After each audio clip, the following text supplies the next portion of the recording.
nova edição do Pod Café, o podcast oficial do Café Expresso, está entrando no ar. Você que está conosco, seja muito bem-vindo, muito obrigado por já estar conectado por aqui. E hoje o Pod Café faz uma versão aproximando distâncias e também on the road, você vai entender.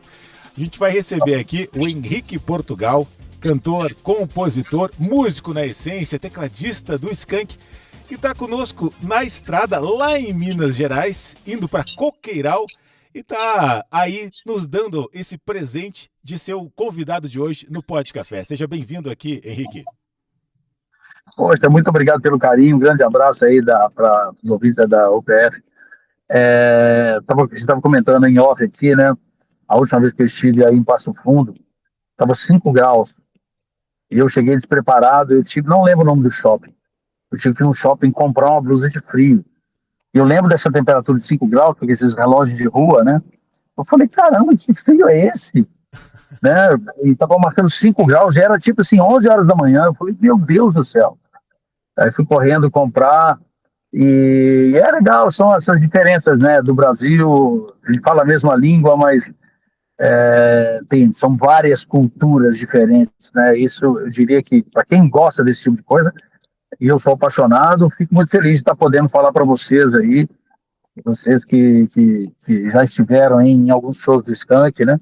É muito, muito legal estar podendo falar da minha nova trajetória, da minha nova caminhada, né? Da minha nova história pela música. Isso aí, cara, bacana que Passo Fundo tenha te marcado de alguma forma, nem que seja pelo frio, mas você já nos leva também no teu coração e também na lembrança. Uma coisa que eu quero te perguntar, você falou aí em 5 graus, e eu me lembrei de outro número, que estudando um pouquinho sobre a tua vida, são 5 anos de idade. Foi mais ou menos com essa idade que você começou a ter contato mais intenso com a música, vem de uma família de músicos. Como é que foi isso tão cedinho, cara? Olha, é muito legal. Isso foi... Todo mundo na família do meu pai toca algum instrumento, né? Os tios e tal. E minha mãe me colocou para tocar piano muito cedo. Né? Com 5 anos eu comecei a aprender a tocar piano. Foi minha professora de piano que descobriu que eu precisava usar óculos. Eu aprendi a ler partitura antes de aprender a ler, né? Normalmente. Então, a música, imaginando que eu tenho 60 anos, tem 55 anos que eu toco, tem mais de meio século que eu toco piano. E continuo estudando, continuo tendo aula de piano. Então, a música, eu não me lembro sem tocar um instrumento, e sempre com as teclas, sempre. Desde que eu nasci, praticamente, que seja com meu pai tocando em casa, que seja eu começando a tocar, a minha relação com a música. E você, depois, na tua evolução como pessoa, você acabou indo para o ramo da economia. Você é economista de formação e acabou trabalhando também em multinacional. Queria que você nos contasse como é que foi um pouco antes de você se tornar o Henrique Portugal do Skank, também no teu contato com a música e trabalhando esse outro lado que pouca gente conhece. Olha, é uma coisa interessante, assim, porque eu acho que todo mundo, independente da profissão, eu acho que tem que seguir uma formação, né? Eu estudei muito piano durante muito tempo, mas a música, de uma forma geral, não é uma profissão que boa parte das pessoas respeite, né? Eu terminei 2º grau, aquela história, principalmente na minha geração, você tem que formar, você tem que fazer uma universidade, se possível trabalhar numa grande empresa para que você possa ficar empregado nessa empresa a vida inteira, né? Eu trabalhei na ArcelorMittal e trabalhava com informática e fiz o curso de economia muito assim. Eu falei assim, olha, eu preciso me formar, preciso ter o diploma universitário. Sempre gostei dessa área econômica e acabei seguindo. Agora, nunca trabalhei com economia, assim, de uma maneira formal. Óbvio que eu sou um cara que adora análise de dados, principalmente nesse mundo da música agora, que tem muita informação por causa das plataformas de streaming. Gosto muito desse tipo de coisa, mas abri mão de tudo isso. Abri mão do emprego de multinacional, abri mão de tudo para poder realizar meus sonhos e seguir minha carreira como artista. E isso aconteceu exatamente com o Skank. Quando o Skank começou a dar certo, em 93, eu cheguei para o meu chefe e falei assim, minha banda está dando certo, eu vou pedir demissão. E ele foi extremamente parceiro, Falou, não, faz o seguinte, não perde demissão, não. Vamos trabalhando, gasta todas as suas férias, depois que acabar suas férias, a gente resolve. Aí aquela coisa de ter que fazer show no final de semana, aí eu não ia trabalhar sexta-feira, às vezes não conseguia voltar na segunda-feira. Aí chegou um pouco, no meio do ano de 93, falei assim, olha, chama Alípio, pré-Alípio, não tem jeito, cara, agora acabaram as férias, vou ter que pedir demissão. Aí ele falou, vamos fazer o seguinte, espera mais um pouco, vira consultor aqui da empresa. Então a minha transição de analista de sistemas, formado em economia, para a música, eu tive um grande auxílio, né, do meu chefe, que sempre gostou muito de música, para poder fazer essa transição. Então, eu sou muito grato, eu gosto de contar essa história exatamente para mostrar para as pessoas que isso é possível, né? Porque a transformação é muito grande. Eu trabalhava de segunda a sexta, de terno, de uma hora para outra, eu comecei a trabalhar de quinta a domingo, de boné virado para trás, bermuda e camisa de futebol. Caramba! Mas eu gosto de contar para que as pessoas entendam, é possível, desde que você se dedique bastante. Antes de seguir falando sobre música, eu quero só contextualizar. Falei no início do Pod Café que o Henrique está on the road, ele está em deslocamento, mas está de carona. Tem a sua esposa que está dirigindo, isso? Um cara dirigindo, olha lá. Ali, ó, está dirigindo. Tudo com a mais alta segurança e cumprindo a legislação de trânsito, né, Henrique? Exatamente. Eu vou aproveitar e pedir para você contextualizar essa viagem. Você está indo para o interior de Minas, num festival incrível de música autoral. O que está acontecendo lá e qual que é o teu papel nisso? Olha, eu falo muito que a música me deu muita coisa, tá na hora de eu devolver um pouco para a música do que ela me deu, né? Então, é exatamente procurar ajudar as pessoas que querem trabalhar com música, que é possível viver de música fora dos palcos, né? Você pode trabalhar, ser compositor, ser produtor musical, ser um produtor de trilhas para as plataformas de streaming. Então, eu sou o curador do Festival Nacional da Canção este ano, existe há 55 anos, e ele acontece em 7 cidades do sul de Minas, as eliminatórias, e este ano foram 1.500 músicas inéditas autorais. Caramba. Um recorde. É um movimento bonito Então, demais fomentar tudo isso, fomentar a criatividade, o trabalho, fomentar essa dedicação para nos alimentar ainda mais de cultura através da música. vocês que aí no Rio Grande do Sul, vocês têm um movimento, né, cultural fortíssimo, né? Eu sou representante da Abramos, que é uma das entidades de baixo do ECAD, em Minas Gerais e Espírito Santo. Obviamente, tudo depois do Skank, né? E aí, vocês têm um trabalho da música nativista muito forte, né? Eu até brinco assim, o Brasil, a gente tem alguns estados que têm uma identidade muito forte. Então eu falo assim, vou falar de restaurante. Restaurante no Brasil, todo lugar que você vai no Brasil, você fala assim, churrascaria gaúcha. Beleza. Aí você vê lá, restaurante de comida mineira, tem isso também. E uma outra que acontece muito é restaurante de comida baiana ou nordestina. Esses são os 3 tipos de comida que mais chamam a atenção no Brasil. Isso faz parte muito da identidade. Então eu brinco que o mineiro parece muito com o gaúcho em várias coisas. A gente é fora do eixo Rio-São Paulo, a gente tem uma identidade cultural própria, a gente tem uma música própria, a gente tem 2 clubes relevantes que chamam muita atenção. Eu sou cruzeirense, atualmente eu sou o garoto propaganda da camisa do Cruzeiro, que foi lançada recentemente, que é uma homenagem ao hino do Cruzeiro. Tem umas faixas assim na camisa, uma camisa legal branca, com umas faixas assim como se fosse o Wave, né? Que é o arquivo digital da música. Bacana. Então, assim, é legal participar disso. Eu sou um cara muito curioso e para a gente se reinventar, e essa é uma necessidade cada vez maior, né? Com tanta tecnologia que a gente está vivendo, participar de um festival como esse, para mim, me enriquece. As pessoas acham que eu vou lá ajudar, né, os novos artistas. Quem aprende sou eu. Entendeu? E eu fico muito feliz, fiquei muito feliz com esse convite. E aí eu estou participando da eliminatória de Coqueiral, e a final será dia 6 de setembro, em Boa Esperança, que é no sul de Minas, terra do pianista Nelson Freire. Que bacana, cara. Que legal. Isso. Assim, a minha relação com a música, ela não passa só por subir no palco, entendeu? É isso que eu acho legal. Então eu fico feliz. Vou sempre aprendendo, sempre procurando ajudar. Já gravei com muito gaúcho, já produzi acústicos bovulados, já gravei no Rafael disco do Kenny. Malenotti. Rafa Malenotti é nosso querido amigo, meu caro amigo. Isso, que é colorado doente. Doente não, demente. Né? Turma muito bacana. Então, nós mineiros temos muitas coisas em comum com vocês gaúchos. É verdade, muitas afinidades.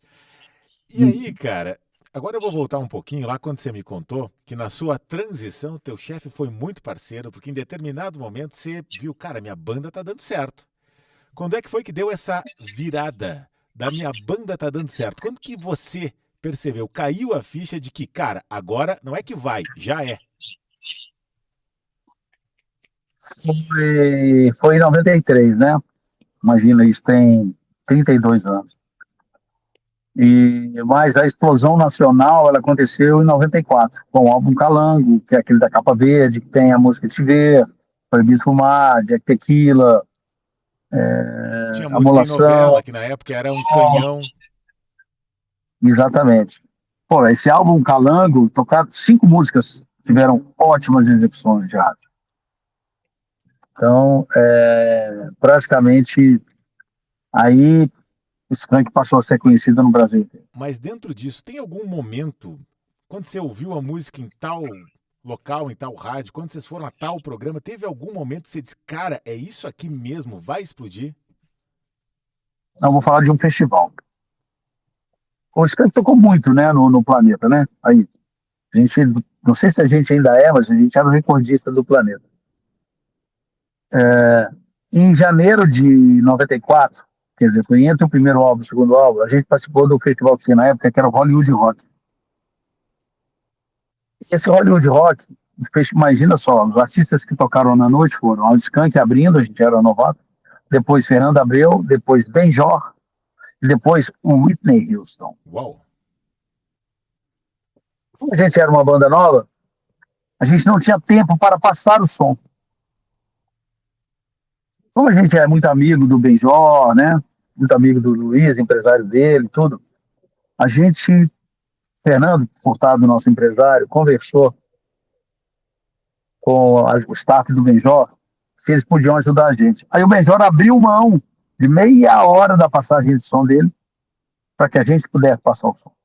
Generosidade Isso para nós, de um dos maiores. Isso para nós foi determinante na nossa carreira. Determinante. Isso fez toda a diferença. E a gente, na Praça da Apoteose, tem esse show no YouTube. Skank tocando na Praça da Apoteose, no Hollywood Rock de janeiro de 94. Ali mudou a nossa carreira. Que bacana. Ali deu aquela virada de chave. Aquilo eu cheguei e falei assim, deu certo. Que legal, cara. Que história bonita. E a generosidade também do Benjor, que sempre foi... É um dos grandes há muito tempo. E os grandes talvez só sejam grandes porque também são generosos. Exatamente. E aí, cara... E aí, cara, vive-se essa história de mais de 30 anos, 32 anos. A banda acabou fazendo o último show... Mas já que eu tô on the road, eu tenho que pagar o posto de gasolina aqui, peraí. Aqui é vida real, é on the road. Estamos nas estradas do interior de Minas Gerais, com Henrique Portugal, indo a um importantíssimo festival de música, com muitas músicas Minha mulher já pagou. Olha aí, ó. Pronto. Mulher já pagou o investimento aqui. Maravilha. Muito obrigado, viu, princesa? Bacana. Você é casado há quanto tempo, cara? Por curiosidade. Eu estou com a minha digníssima esposa há 12 anos. Que bacana, que bacana. Forma um casal muito bonito, vocês dois aqui. Quando encheu a tela, encheu de fato com alta categoria. Você aqui, princesa. Olha lá, ó, ela lá dirigindo, Daniela. Isso aí. Oi. Muito obrigado por conduzi-lo tão bem. Não só na estrada, mas no casamento também. Você vai é porque eu tô no fone aqui, para não fazer barulho. Não, tranquilo. Cara, voltando. Aí então, você começou essa história bacana, virou essa chave lá no Hollywood Rock, o Skank foi o que foi durante muito tempo e cada vez mais, porque é uma banda que a gente tem na memória, no coração, uma banda que ultrapassa o tempo exato de quando ficou em atividade. Mas lá em março de 23, vocês realizaram o último show. Imagino, óbvio, que esse processo de finalizar a trajetória da banda, que foi um processo muito debatido entre vocês, imagino que foi um processo que demorou um tempo de maturação. Como é que foi passar por isso? Do momento em que decidimos o fim e como vamos conduzir a isso? Na verdade, fomos nós que resolvemos. Samuel que quis parar e a opção dele, tem todo o direito, né, de querer fazer isso. A gente decidiu não prosseguir, porque algumas outras bandas mudam, colocam outro vocalista e tal. Por mais que eu esteja agora trilhando minha carreira como cantor e tal, eu nunca quis ser cantor. Confesso que eu nunca quis ser cantor. Isso foi uma coisa que foi acontecendo, foi desenvolvendo. E eu estou muito feliz, muito satisfeito. É uma reinvenção maravilhosa como artista. Mas foi uma decisão dele. Falou assim: beleza, é isso, beleza. Então vamos acabar com a banda. Mas vamos fazer uma turnê de despedida, né? Legal, rodar o Brasil. Temos aí em Porto Alegre, na Araújo Viana, né? Lá em Porto Alegre, né? Sim. Fizemos lá na Araújo Viana, maravilhoso resultado. E sim, foi assim que aconteceu. E aí cada um seguiu o seu caminho, a sua história. Eu comecei a gravar mais, comecei a tocar mais com artistas, desenvolvi o projeto da Big Band, né? E aí é uma coisa bem... era um sonho que eu tinha de gravar com metais, de gravar com... na verdade é o seguinte, meu projeto da Big Band era, poxa, eu gostaria de escutar estas canções com arranjos de Big Band. Aí eu desenvolvi isso, quem foi o arranjador dos metais, né, da orquestra de metais, foi o Tiquinho, que é o diretor musical do programa Altas Horas, também do funk como Legusta. Quem produziu foi o Rubens Souza, um grande parceiro meu de muitos anos. Essa é a parte da Big Band, que está disponível em todas as plataformas de streaming, né? Com a Big Band são 2 EPs, isso? E são 2 EPs, são 7 canções, 2 músicas em inglês, uma em espanhol e 4 em português. Bacana. E tem Roberto Carlos nisso aí, que eu sei que é algo que toca o teu coração também. Roberto Carlos, a grande culpada de eu gostar do Roberto Carlos, está aqui dirigindo o carro aqui, né? Viu? Por isso que eu Ela que é a culpada ali. Por isso que eu a parabenizei por ela te conduzir também tão bem no casamento, não só no trânsito. E aí, é interessante, assim, às vezes a gente acha que a maioria das coisas na vida, elas têm que ter um início, um meio e um final, né? E a gente nunca está muito preparado para o final, mas para nascer no novo, tem que morrer o velho, né? De uma certa forma. E você tem que passar por esse processo. Aprendi muito, a nova posição, né, dentro do palco. Pô, quando você é integrante de uma banda e você não é o vocalista, você tem tempo de olhar para as coisas que estão acontecendo. Quando você se torna vocalista, você tem que olhar para frente, você tem que olhar para o público. A banda está atrás de você, você tem que ter uma turma muito boa, uma turma que te dá muita confiança, né? E é legal esse processo de aprendizado, né? Depois de tanto tempo na música, depois de tocar praticamente no mundo inteiro, nessa nova posição, aprender novas coisas, usar a voz de uma forma diferente, é desafiador, dá um frio na barriga, mas é gostoso, porque quando o resultado aparece, é muito prazeroso. Que bacana. Entendeu? É isso que eu estou vivendo agora, que seja dar uma entrevista como essa, falando de coisas de uma forma diferente, é legal, isso é desafiador, né? E a minha música começou antes do Skank e ela continuou depois do Skank. Igual você mesmo falou, comecei com 5 anos. E é isso que me dá prazer. Faço questão, adoro dar entrevistas, já tive programa de rádio durante 15 anos. Você tem um podcast com a Itatiaia? Tem? Exatamente, agora um podcast com a Itatiaia, falando não só de música, mas falando de marcas, falando de entretenimento, falando de coisas interessantíssimas. Inclusive, acabei de gravar uma entrevista com o PJ, que é o baixista do Jota Quest, né, que a gente pensou em chamar ele lá atrás, antes do Skank começar, para ser o baixista do Skank, quando a gente estava montando o Skank. E aí ele dá uma resposta no podcast super interessante, que vale a pena assistir. Vocês podem procurar aí After Podcast no YouTube, para vocês entenderem como é que foi essa entrevista com o PJ no Jota Quest. Cara, e além do projeto com a Solar Big Band, você também tem outros projetos. Teve um EP mais recente com a Zélia Duncan também. Você chegou a lançar um projeto ou um trabalho solo ainda antes do final do Skank, lá com o Leone. Queria que você contextualizasse como que você entrou também nessa questão de um outro trabalho além do Skank, mesmo com ainda na existência da banda, e como é que isso segue agora, além desse teu projeto com a Solar Big Band. Cara, tem um negócio que é muito interessante, que é o seguinte. A gente decidiu que a gente ia parar o Skank em 2019, tá? E 2020 a gente teve a pandemia. Então, já que já estava decidido que a gente ia terminar, falei, pô, deixa eu começar a fazer as minhas coisas. E essa história com o Leão, ela é muito interessante, porque eu estava indo para o Rio de Janeiro de avião, e teve uma época que tinham umas baterias de celular, de computador, que elas estavam tendo uns problemas, assim, explodindo e tal.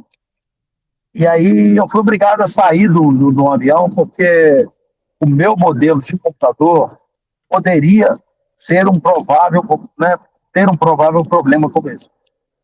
E eu fui praticamente expulso do avião, porque a aeromoça falou, não, esse computador não pode viajar aqui dentro. Eu falei, pô, mas você quer que eu jogue meu computador fora? Ela falou assim, olha, se você quiser viajar, você vai ter que jogar fora. Eu falei, então você está me expulsando do avião? Ela falou assim, não, você escolhe. Aí eu saí do avião, na hora que eu voltei para a sala de embarque, quem estava lá? Leone. Aí eu falei, poxa, Leone, prazer te encontrar aqui. Você não quer participar de um show que eu vou fazer aqui em Belo Horizonte, tal data? Ele falou, Henrique, será um prazer. Aí, nesta data, a gente fazendo divulgação de rádio, igual eu estou fazendo aqui agora, o locutor da Rádio Inconfidência, que é uma rádio em Belo Horizonte que, durante anos e anos e anos, só tocou música brasileira, o locutor chegou para nós, na entrevista, e falou assim, poxa, já que vocês vão fazer um show juntos, por que vocês não compõem uma música juntos? O Leone olhou para mim, falou, foi uma ótima ideia. Eu falei, gostei também.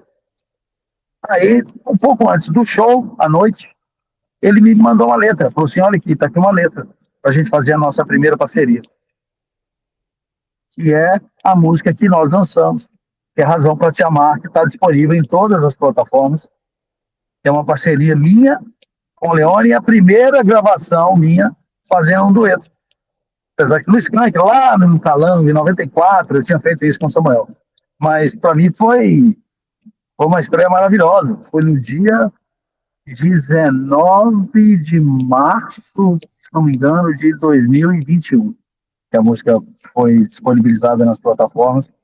E aí o Leone que conta, falou assim, carreira solo do Henrique, começou ele sendo expulso de um avião, porque ele estava ou briga política, ou estava alcoolizado. Não foi nada disso. Mas realmente eu fui expulso. A história é boa. O Leone, ele só melhora trazendo outros elementos que talvez não sejam tão verdadeiros assim. Exatamente. Então ele fala assim, a carreira solo do Henrique começou ele ser expulso de um avião, que não sei o quê, que deu problema no aeroporto. Mas foi uma grande coincidência, maravilhosa, né? Tem gente que não acredita em coincidências, né? Que são as coisas da vida. E eu sou muito grato a ele. E a gente já compôs, sei lá, 5 ou 6 canções. E eu já lancei, eu acho que 2. Vou lançar uma outra agora ainda este ano. Então, parceria com ele, que chama Tenta, muito bonita. E aí a vida vai seguindo. Vou lançando minhas coisas, desenvolvendo minha carreira. Espero estar em breve, se tudo der certo, quem sabe passar por Passo Fundo para mostrar as minhas canções, ou que seja... Tem um show que eu estou montando que eu acho muito legal. que é O Pop 3? praticamente voz.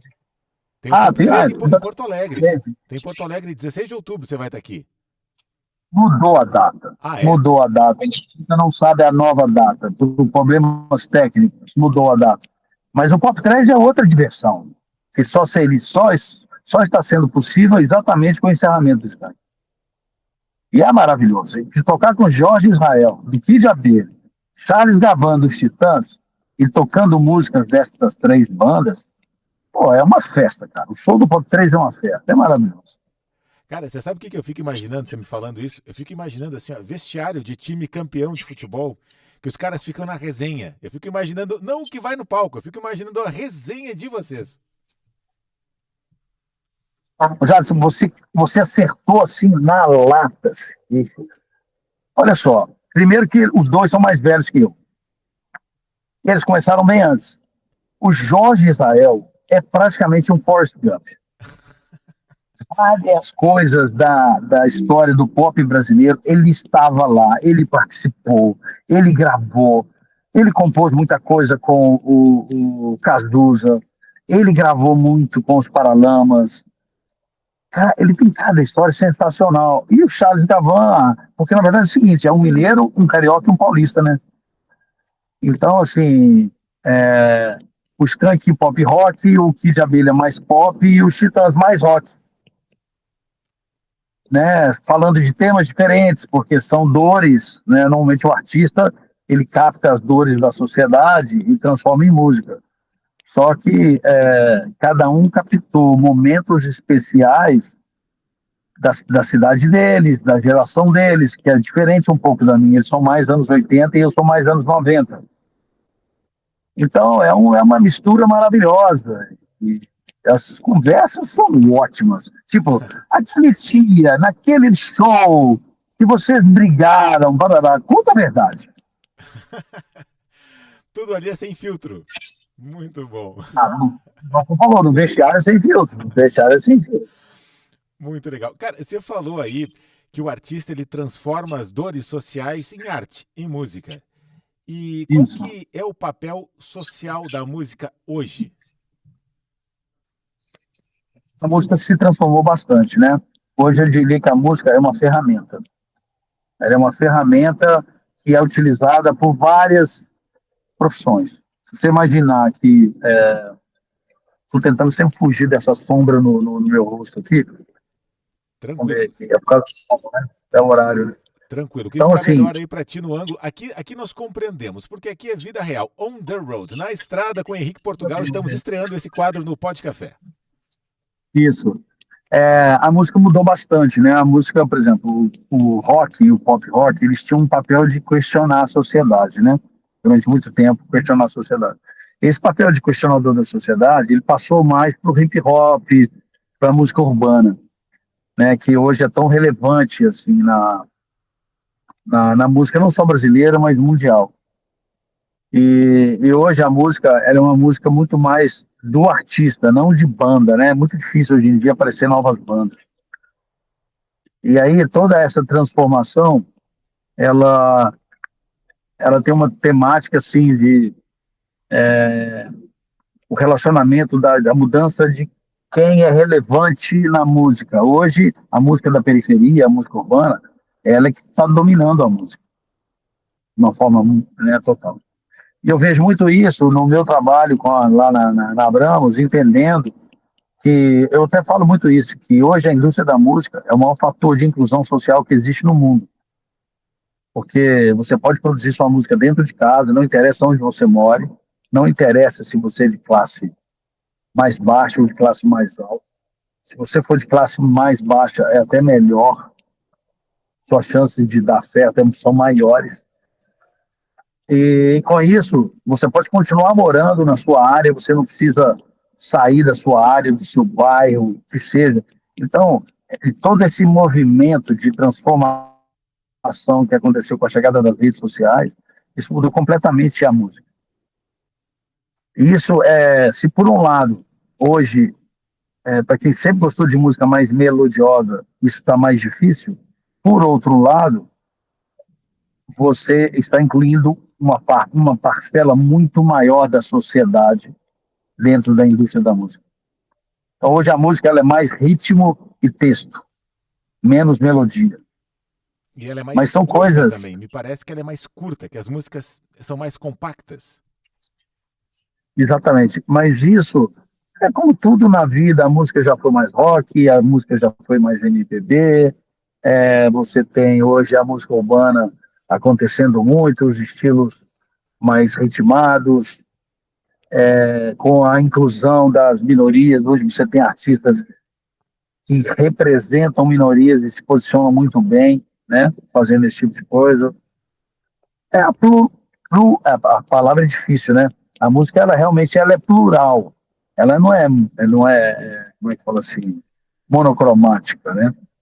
Ela tem vários representantes, principalmente no mundo hoje em dia que tem muitos, a música, a maioria das coisas são mais segmentadas, a divulgação é mais segmentada, então você tem seus representantes de nicho.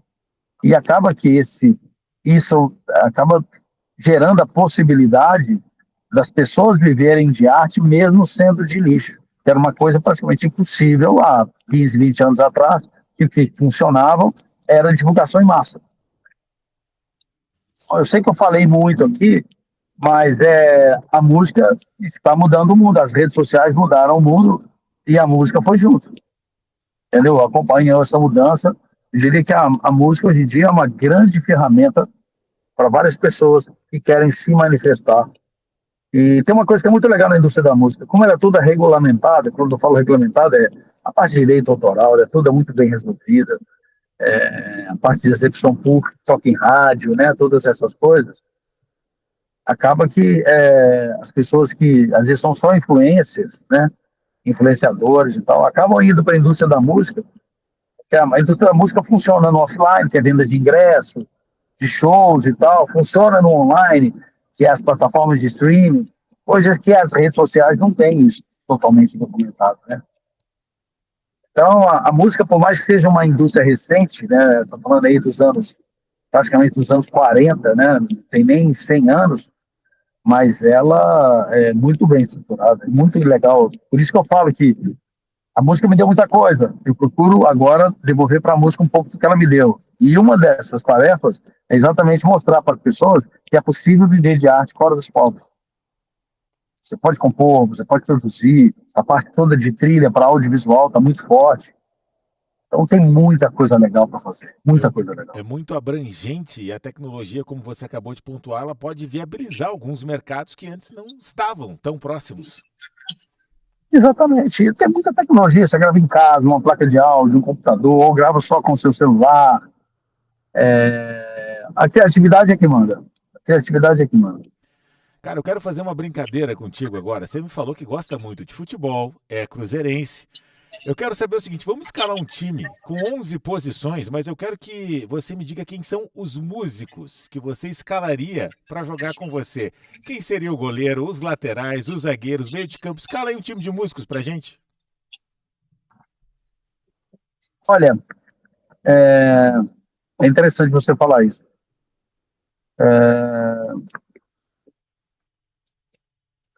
O Rio Grande do Sul é um lugar que tem ótimos guitarristas.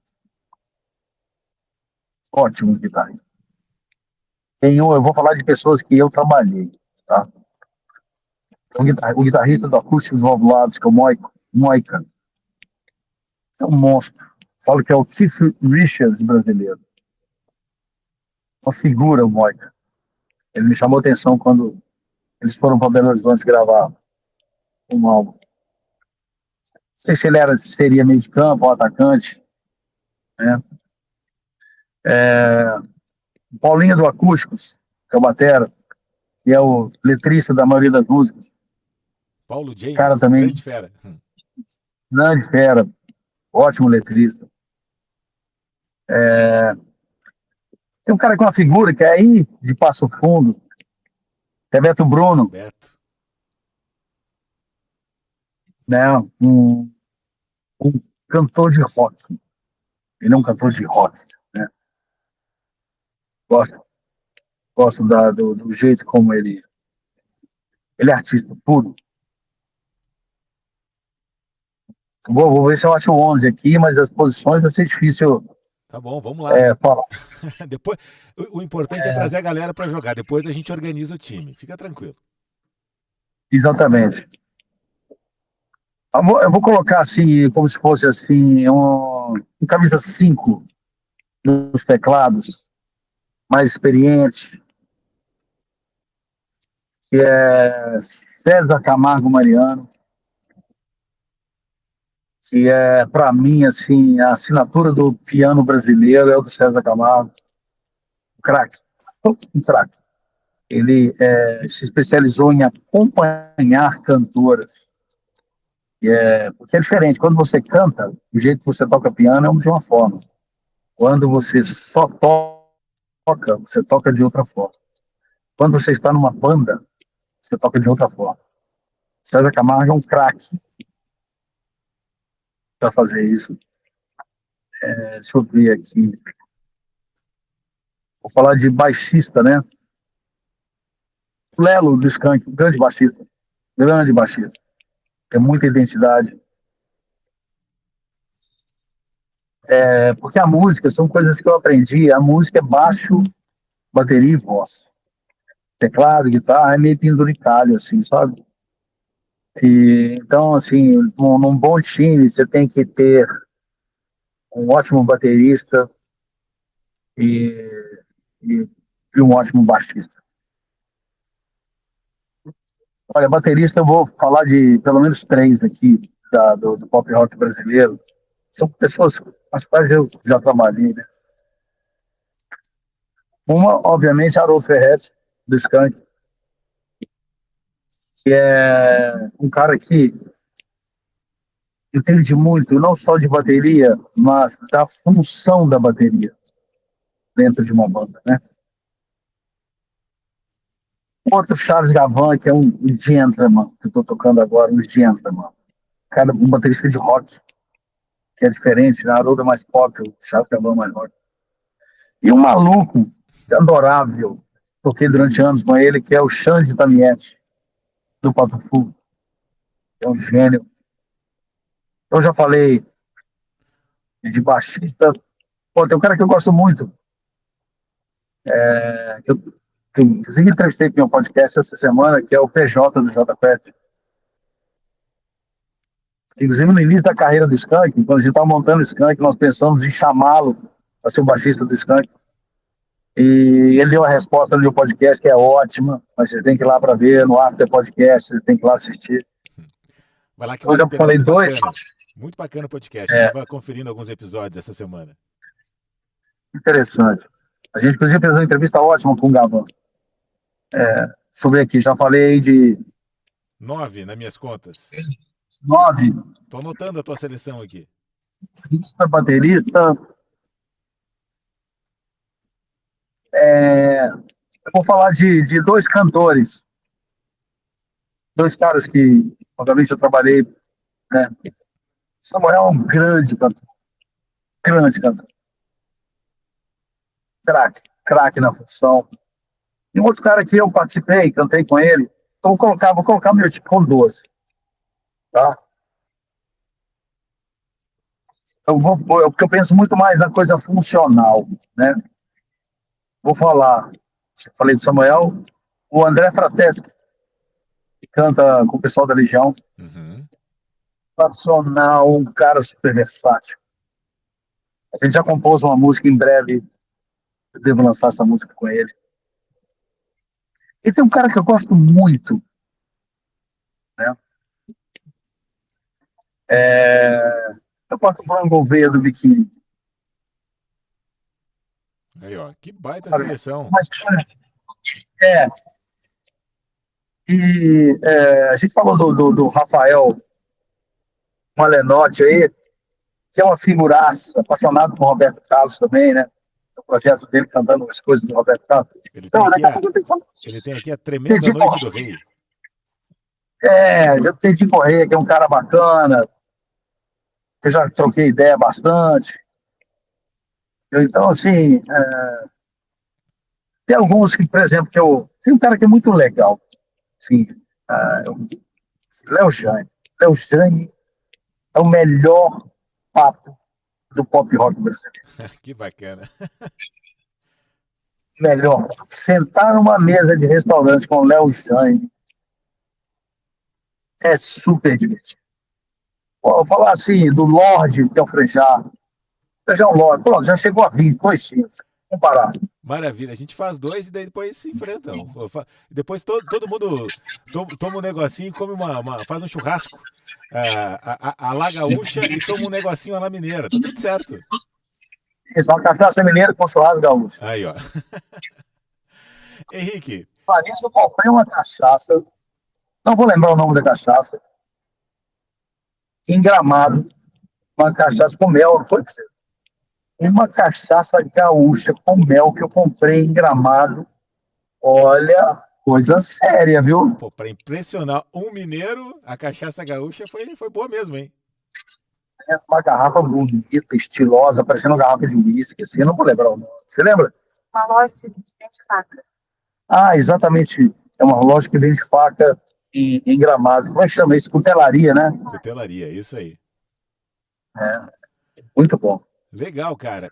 Henrique, a gente vai se encaminhando aqui para o nosso final do episódio do podcast. Eu quero agradecer demais a tua atenção, o teu carinho, agradecer a tua esposa por estar te conduzindo tão bem aí na estrada e por conduzir você tão bem aí no casamento também.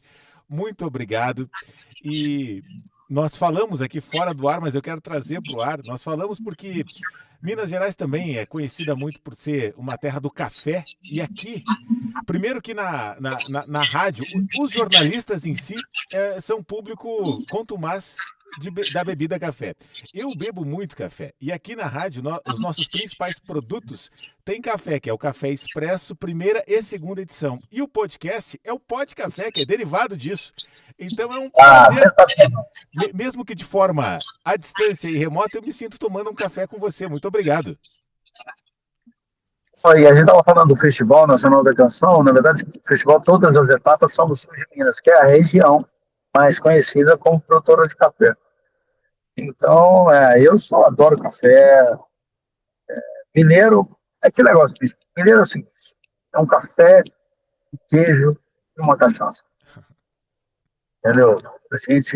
Isso aí a gente é papo e senta numa mesa que vai o dia inteiro.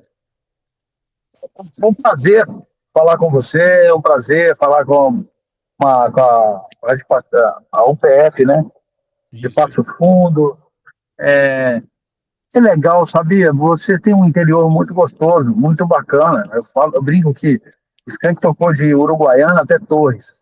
A gente cruzou o estado todo. Tocamos nas Missões e vários, perto de Porto Alegre, Santa Maria, todas essas cidades que a gente teve a oportunidade de conhecer.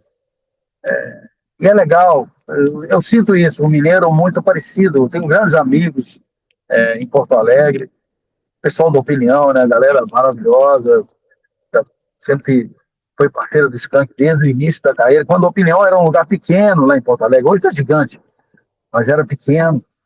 Então, eu fico muito feliz de estar podendo falar com vocês. Um grande abraço a todo mundo que está nos vendo ou assistindo ou escutando, né, no Rio Grande do Sul. E é muito gostoso isso. Obrigado pelo carinho. Obrigado, tamo junto. E quando vier para cá, sobretudo se vier a Passo Fundo, por favor, fazemos questão de estar contigo, te prestigiar. Eu estava vendo aquele projeto do Pop 3, agora você já me falou que mudou de data, porque eu vou me organizar para ir a Porto Alegre. Eu já estava me organizando para ir no dia 16. Cara, é legal. A gente é mais rock do que pop, viu? Aí, ó. É legal, show. É legal. Já fica a dica. Muito... A gente acabou de tocar em Recife e João Pessoa, num grande festival. Se quiser acompanhar, é Pop 3 Oficial no Instagram. Tem muita coisa, tem uns vídeos muito legais lá desse show do final de semana passado. E é isso, a vida segue e viva a música, que é o que eu sempre gostei e optei, tive a chance de escolher largar toda a área mais formal, para poder realizar meu sonho de ser artista. Maravilha. Muito obrigado, Henrique. Abração, bom restinho de viagem aí para ti. E nos falamos em um outro momento. Desde já foi um prazer trocar essa ideia contigo. Muito obrigado, grande abraço a todos. Valeu. Isso aí, Henrique Portugal, músico na essência, cantor, compositor, tecladista do Skank, nos contou várias histórias bacanas aqui nessa edição do Pod Café. Eu agradeço a você também que está conosco no YouTube, no Facebook e no Spotify da Rádio PF. Em breve, nós voltamos com mais uma nova edição do Pod Café, essa com aspectos peculiares, foi bacana. Primeiro, aproximando distâncias e segundo, on the road com o Henrique Portugal. Até mais, tchau!